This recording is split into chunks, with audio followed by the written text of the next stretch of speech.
Bentley Hardacre Orphans Institute. This stone was laid by Mr. Bradley Hardacre to mark the foundation of this noble and generous monument to the memory of his late beloved son, Bentley. Mr. Bradley Hardacre, philanthropist and public benefactor, the workers' friend, gave of his own largesse so that the orphans of the borough of Utterley might find refuge, employment and instruction, and give humble thanks for his greatness of heart and revere the memory of their benefactor who continued on next monument. It reads very well, Mr. Hardacre. Ah, and so it should for the brass. Right, George, get them drapes back on, and when I give you the nod, you know what to do. Leave the cheering, Mr. Hardacre. Look, he's smiling. Father's so proud when Mr. Hardacre singles him out. He's Hardacre's lucky running about his heels like a little dog. Look at him. Bradley Hardacre broke his spirit years ago, but he'll not break mine. You're in my place, Austin. And it's a place you're not fit for. No, nor ever will be while I've breath in my body. I'm going to upstage Daddy on one of his big days. One of these big days, he'll have no choice. Oh, we're all looking forward to the funeral, dear. Look at them. Whole foul Hardacre brood. That Isabel, no better than a whore with her naked legs. Aye, and that's other daughter. Oh, come now, Mother. Miss Charlotte's widely loved for her kind heart and good works. Aye, keeping the poor content in their misery. And him, that Morris. What I've been meaning to tell you, Mother. Mr. Morris came into Mill office this morning and admired my penmanship. He said I had a beautiful hand. Son of mine, never let one of them Hardacres touch you. It's the touch of evil. I tell you, same as I told your brother Jack. Aye, and here he comes now. What you up to, Mother? I want thee to mind me cap. Mind the cap? Aye. I've something to do where it won't be wanted. Lads. What a splendid young man. Do you know how many man-hours we're losing through this piece of father's vanity? I know how many I'm losing. Men and women of Utterley, my loyal workforce. Some of you may wonder why you have been assembled here during your dinner hour. In the first place, so that the Hardacre mine, mill and munition works will not lose man-hours, unlike some of the faint hearts have been prognosticating. And in the second place, it's so that the money you have saved on food can be deducted from your wages and given freely and gladly to this worthy cause. This enduring memorial that we shall shortly see rising from the ground to the memory of my late beloved firstborn son, Bentley, whom the Lord gathered to his bosom in the first bloom and promise of his youth. Father can never forgive me for living while Bentley died when meningitis struck us. Do you wonder that I hate him so? Today we shall see the foundation laid on an edifice that will bring relief and succour to the helpless orphans that infest the streets of Utterley. Ragged, unloved, uninstructed, unwashed, and unemployed. There are those who maintain that charity is wasted, but I say this: a man of vision can take even the dross of society as the raw material from which to manufacture decent, humble, hard-working, law-abiding employees. Or in other words, cheap labour. Oh, there's a man here fainted. Is Dr. Macduff here? Yes, I'm here. Stand back. Give the man here. Oh, how the polluted air of this living hell they call the Hardacre Empire can sustain life in his feeble corpse. I leave you to wonder. Does he need bandages? I can make bandages out of my blouse. Sit down, Charlotte. I'm sick and tired of you tearing your blouse up every time a beggar has a nosebleed. With that inspiring thought, and seeing as how the dinner hour is coming to an end and some of you older ones will have to run if you're not to be docked for disgraceful absenteeism, I shall now declare this stone well and truly laid. Right, Fairchild?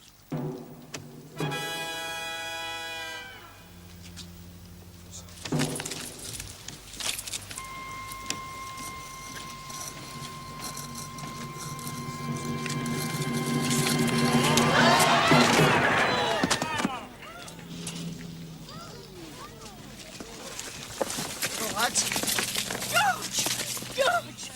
Can you speak?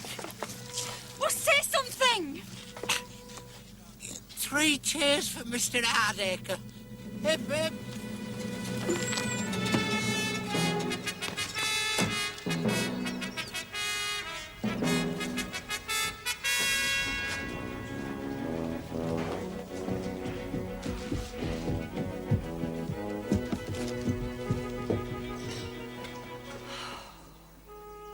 How lucky the lower classes are. You so seldom have beauty to lose. Yes, Mum. Oh, too much tonic, Larkins. I've told you 1,000 times there's no malaria in this part of the world. No, Mum. And how is my adorable today? Damn you, Bradley, why can't you knock? Knock? I knock on no door in my own house, least of all my own wife's bedroom. A bedroom in name only. Larkins, get out. Stay, Larkins. All right, we'll compromise. Get out and stay out. Now, don't contradict me in front of the servants. Here. Open this little present I brought you.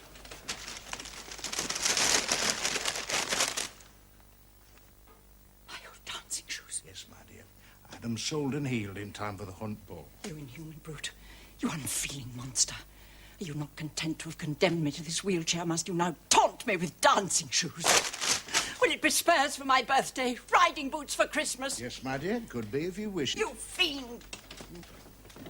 You know you can walk if you want to. All the doctors have said so. Doctors, what do they know? They know what you and I know, that you could walk. And I know why you want me back on my feet, so you can get me back on my back.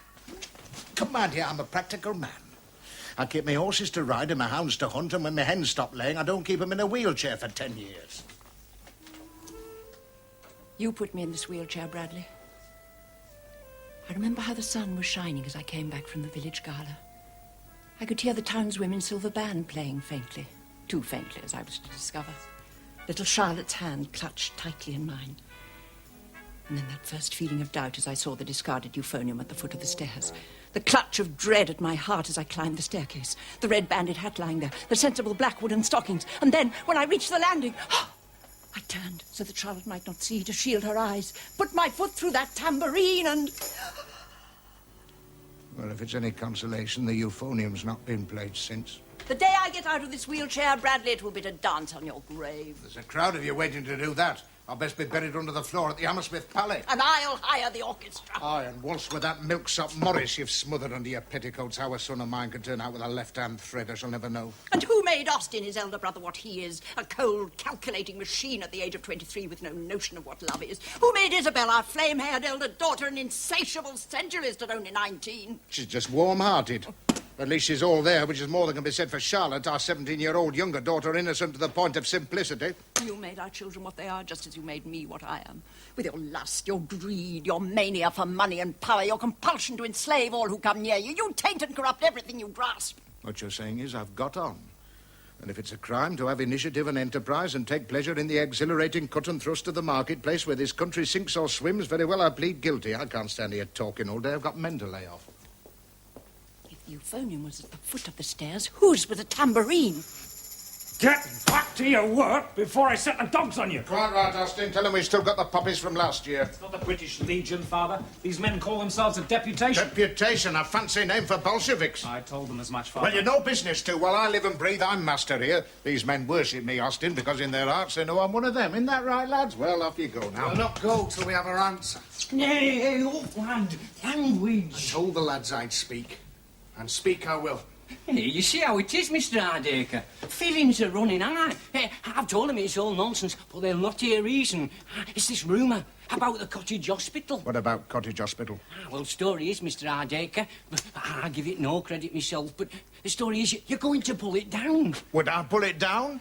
It's my works as keeps that hospital in business. Our mines alone supply half the patients in there. Well, thank you very much, Mr. Hardacre. You've certainly set us minds at rest. Have we a word? Ring your cap when you speak to your betters. I have no cap. Nay, I'll not come cap in hand to this house. What's your name? Fairchild.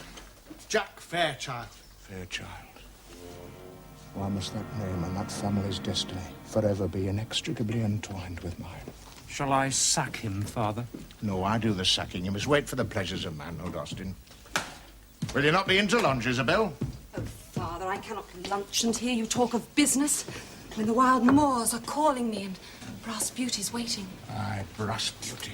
Yes, the fearsome black stallion whom none but I can master, and which many knowledgeable people say will win next year's national. as you know. Aye, lass. If only your brothers had half your spirit. She's a well-spoken lassie, your Miss Isabel. She's a bonny lass as well. She looks well in them breeches. With that little whip. Too much meat in the canteen dinners, Austin. See to that. As for you, you'll be George Fairchild's whelp, I fancy. So what are you doing, stood here wasting my costly time when your father is lying broken and mangled in that very hospital? Oh. I, in the extension wing, which I endowed myself, as you will see if you pause to read the inscription on the foundation stone on your right as you go in. Now then, Fairchild, you're not to lie there and brood. You're to read something improving. How about consolation and comfort? Have you got the Rambling Cowpoke, miss? It's a Western. You may be interested to know, Fairchild, that for at least 3 years you've been suffering from dualoxodremia. What's that then, Doctor? It's a rare condition known to the layman as Finley's disease. You must have had some nasty episodes. It's lucky you were standing on flags, not cobblestones. We've taken a rubbing of the foundation stone. It's given us a perfect impression of your lower body. In many ways better than an X-ray. You're so wonderful, Dr. Macduff. All in a doctor's day, Miss Hardacre. Luckily, here in Utterley, we've been able to perfect the technique owing to an abundance of falling masonry. If only other medical supplies were equally abundant. If it's bandages you need, Doctor, this blouse will make bandages. Miss Hardacre, please. I am a doctor, but Fairchild, after all, is only a man. Nay, Doctor. You wouldn't spurn lass's charity. Father. Oh, Father. Here, we've brought you a grape. A grape? Oh. Oh. For me? Yes, Father. Aye. He sold his violin. Time, I think, for you and I to withdraw, Miss Hardacre. And as you're interested in medical supplies, perhaps I can show you around our store cupboard, and you can see what we're short of. Oh, she's so good and kind and beautiful. She's an Hardacre. Aye, that too. What's that that's got there, Mother? Tis our Jack's cap. This cap? Why, has something happened to the lad? I've only just heard. Do you like that? I'll be better, lad, when I know where Dad's been without the cap. I'll not like it when I tell thee, Father. Where's that been? What's that done? I've been up the big house. Without the cap? Without the cap? I swore a vow, ma'am. I'll never doff me cap to an Hardacre. So when I went up to the big house, I protesting. Protesting? It's madness. I wouldn't take me cap. I'll not stand there twisting it and wringing it like they others. Your generation doesn't know how to twist a cap. Times have changed, Father. Son, they'll always bit masters and they'll always bit men. And Bradley Hardacre will always bit master round here. Well, I knows what that's done. That's trod on their own shirt lap. Never listen to him, our Jack. That's done right. This cap were their grandfather's. I it were my dad's. And it were Keir Hardy what gave it to him to take up collection at a meeting. And when he done it, Keir Hardy let him keep the cap.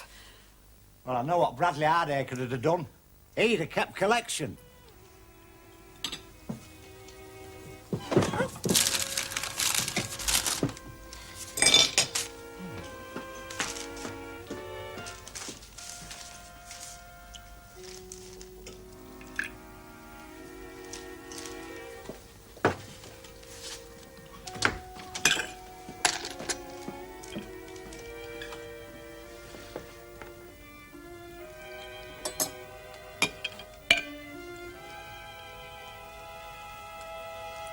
Congratulate Parkins on the consommé.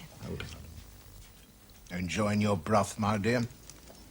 In the ever-decreasing circles your mother moves in, even the soup is 70% proof. I think that's why they call it high society. Grandfather says that until you married Mummy, the nearest you came to high society was the Rochdale Mountaineering Club. Oh, don't imagine he married me for my father's earldom wealth connections or extensive interests in coal. No, I was his passport to the royal enclosure at Ascot.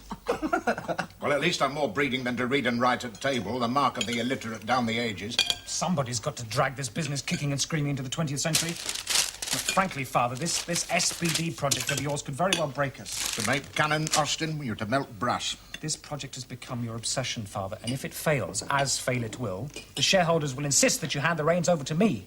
I will lead our shareholders, Austin, to the brink of a new millennium. Aye, call me a dreamer if you will. But I can see a brave new world being forged right here in Utterley.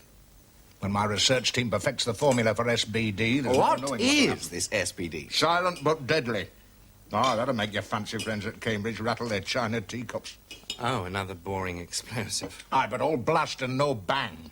Enough power to blow the polar ice caps to kingdom come, and yet, and here's the beauty of it, fully in accordance with the guidelines laid down by the Noise Abatement Association. Totally silent.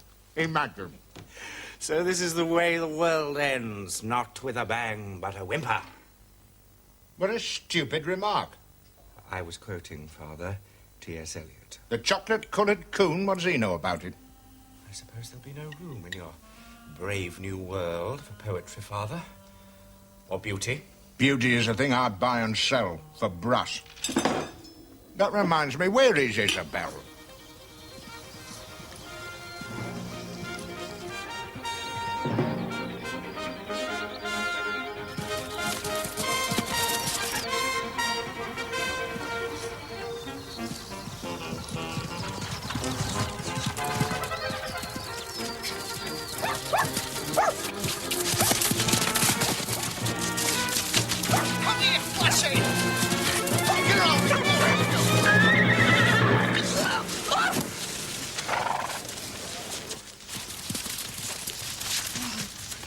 You all right, lass? Fool! I'll teach you to get in my way! Ah! You're a wildcat, aren't you? Why, you...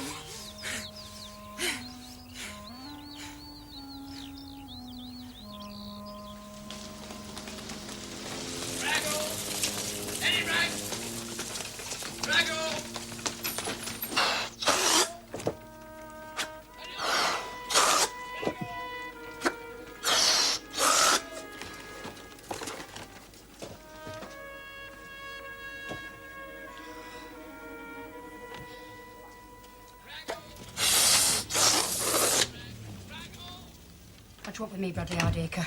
Evening, Agnes. Why'd you carry on with that, eh? How much they pay you now for packing those? Penny 1,000. Madness, they'll price themselves out of the market. You have to do it by law, Pierce 1 in 10. Agnes, how many more years of this have you before balloon testers long settles in once and for all? You know there's a job waiting for you in my Gelignite shed. It's yours for the asking. I'll never ask of you, Bradley Hardacre, never. Whether you will or no, you'll not be troubled for rent. Not while George is in hospital. You can't find it in you to say thank you to me, can you? The words would choke me. Aye. You forget nothing and forgive nothing, do you, Agnes? Why can you not let the past bury its dead? There's not enough undertakers in Northern Union to bury the dead and dying that lie hidden in thy past, Bradley Hardacre. Nay, no hospitals, no nurses enough to dress the wounds of them thy pride and vaunting ambition hath crushed between the chariot wheels Yes, of all thy... right, all right. I get enough of this at home. What is it you've come for? Because there's things I can't forget either. Such as what? Such as the moon rising behind Utterley Hill. And my passion rising with it. Aye, and yours, too, for all your Sunday school words. Do you not think I've paid for that moment 1,000 times? Your regrets are worth no more than them balloons. A penny 1,000. I'll tell you, Agnes. In that moment, I held something in my grasp that was snatched away before I hardly knew what it was. And I've searched across the long years for that fugitive dream. There have been times when I thought I'd found it or something very similar, but no. What you're talking about is a long time ago, in a different world. There's been nothing like it since. Not for me, any road. And I'll wager no for thee. Nobody should know what we knew that night. Nobody. They say what's done's done. But if I could undo now what was done then, I'd have done it, without further ado. Now, come on, I've got things to do. What have you really come for? Do you think we could move? I'm getting stiff. I'm the same myself. Can't you see, Fairchild? I'm trying to help you, but you won't let me. But, Doctor, I could never bring an action against Mr. Hardacre. Do you know what this is, Fairchild? It's a dossier I have built up on what that man has done to this town. But, man, me great. Can't understand why you don't eat it. I'm saving it. I want it to be the first thing I see if I open my eyes at morning. Well, it gives me something to look forward to. Don't worry. We'll soon have you fit to stand up on your feet and testify in court against that blackguard Hardacre. He's been a very good friend to folk in this town, has Mr. Hardacre. In the year of the Great Slump, why? He put the rents up to show his faith that prosperity was just round corner. He was wrong, mind, but at the time it cheered us all up something powerful. The Schweitzer of these problems. And then again, when Tom Robinson, his wife and lads were down with TB, and they were behind it rent, mind, it was Mr. Hardacre who took their roof off at his own expense so that they could have fresh air. Well, they were getting better all the time, right up to when they died. I am beginning to think it's possible, Fairchild, you may not be the witness I'm looking for. Can you not see, man, that your present injury is a direct result of Hardacre's vanity and arrogance? That vain-glorious inscription of his had removed so much of the foundation stone as to leave it fatally weakened.